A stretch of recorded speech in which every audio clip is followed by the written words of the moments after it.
दोस्तों, श्राद्ध पक्ष में सर्वपितृ अमावस्या का बहुत ही महत्व है। यह पितरों को विदा करने की अंतिम तिथि है।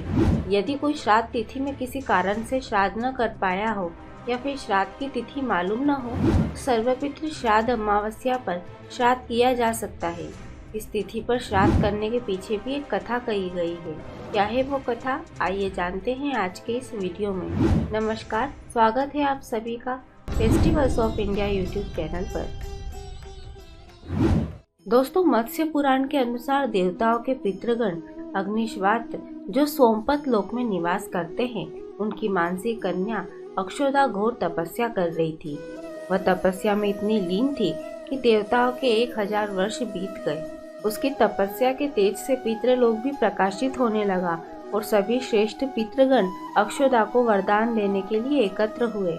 उन्होंने अक्षोदा से कहा, हे पुत्री, हम सभी तुम्हारी तपस्या से बहुत प्रसन्न हैं, इसलिए जो चाहो वर मांग लो। लेकिन अक्षोदा ने पितरों की तरफ ध्यान नहीं दिया। वह उनमें से अति तेजस्वी पितृ अमावसु को बिना पलके झपकाए देखती रही। पितरों के बार बार कहने पर उसने कहा, हे भगवान, क्या आप मुझे सचमुच वरदान देना चाहते हैं? इस पर तेजस्वी पितृ अमावसु ने कहा, हे अक्षोदा, वरदान पर तुम्हारा अधिकार सिद्ध है, इसलिए निसंकोच कहो। अक्षोदा ने कहा, भगवान, यदि आप मुझे वरदान देना ही चाहते हैं तो मैं तत्क्षण आपके साथ रमण कर आनंद लेना चाहती हूँ। अक्षोदा के इस तरह के वचन सुनकर सभी पितृ क्रोधित हो गए। उन्होंने अक्षोदा को श्राप दिया कि वह पितृलोक से पतित होकर पृथ्वीलोक पर जाएगी।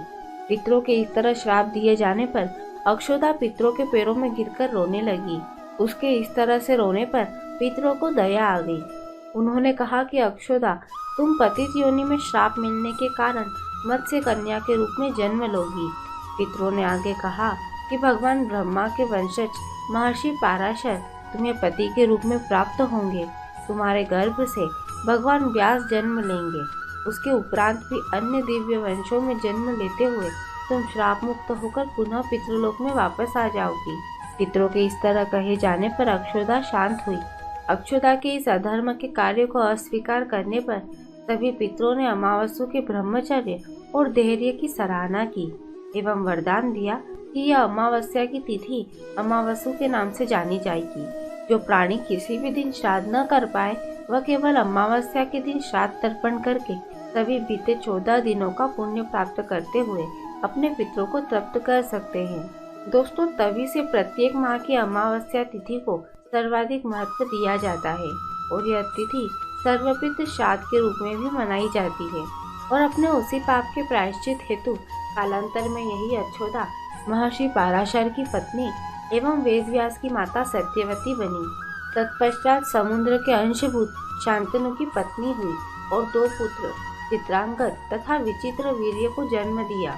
इन्हीं के नाम से कलयुग में अष्टका श्राद्ध मनाया जाता है। तो दोस्तों, ये थी सर्वपितृ अमावस्या कथा और इसी के साथ हमारी ये जानकारी यहीं समाप्त होती है। इसे और भी वीडियो देखने के लिए अभी सब्सक्राइब करें festivals of India YouTube channel को। साथ ही साथ इस वीडियो को ज़्यादा से ज़्यादा लोगों के साथ शेयर करें। हमारे इस वीडियो को अंत तक देखने के लिए धन्यवाद।